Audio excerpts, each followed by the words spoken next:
Hey, it's your girl Siki, and I would like to tell a crime scene story.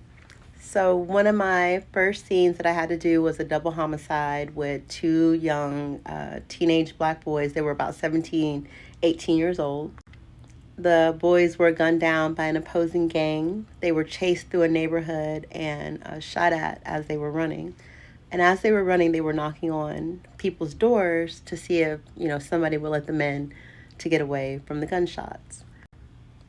And I always, in the back of my mind, think about would I have let them in? If somebody was running from danger, because you want to think that you're a good person, but what danger are you bringing to your family by helping them out? But I think about that to this day.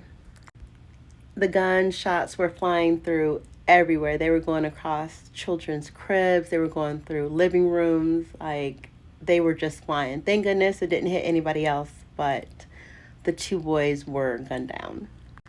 And how we found them, they were on the ground with their pants pulled down and money was thrown on top of their face, which is like a sign of disrespect from the opposing gang.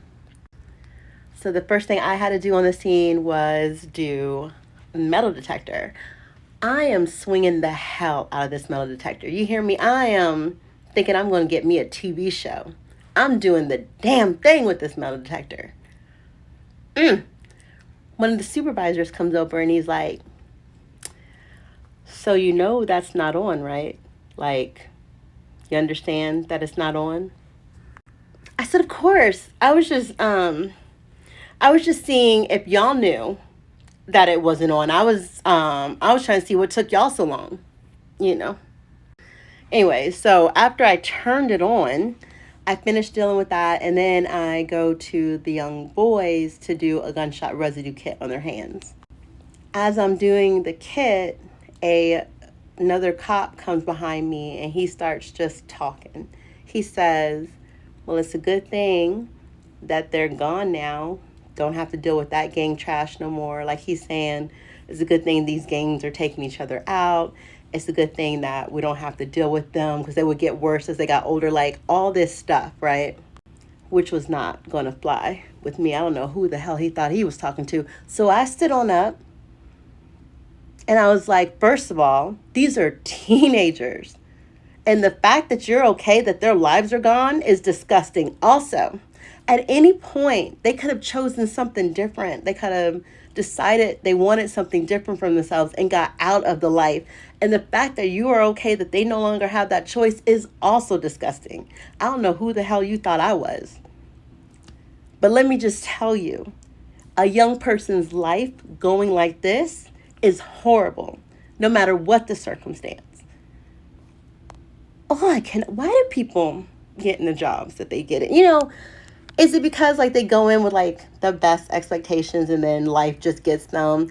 I mean, I know not everybody has empathy. In fact, there is a whole guy who had a platform based on not having empathy. And in the end, didn't they want some of that empathy? Anyways, back to my story. So after I told that guy off, I have these notes that I'm keeping on top of what I'm putting onto the gunshot residue kit because, you got to be detailed. You got to make sure that you can walk yourself through what you did in case anybody questions you, which is exactly what happened. So I get called back to the locker room where they kept the evidence locker room. I had mixed up the hands, like transposed the names. And it probably happened when I was yelling at that cop.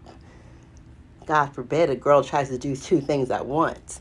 Anyways, what saved me was my notes. I had so much information, so many pictures I was able to show where I had made a mistake. I crossed out the names, put my initials so they knew that I was a mistake that I made and that I caught, and all of it is good in the court of law.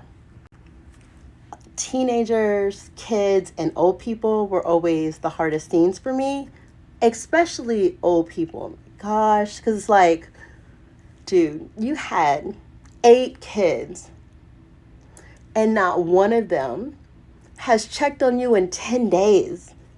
It was your neighbor. It was your neighbor that called because they hadn't seen you get your mail. Y'all gotta be nice to these kids, yo. You gonna be in that house. It's gonna be a neighbor calling. Ugh. Anyways, sending love to those boys and their families. That was a hard call for me, but I did teach everybody how to spell do rag.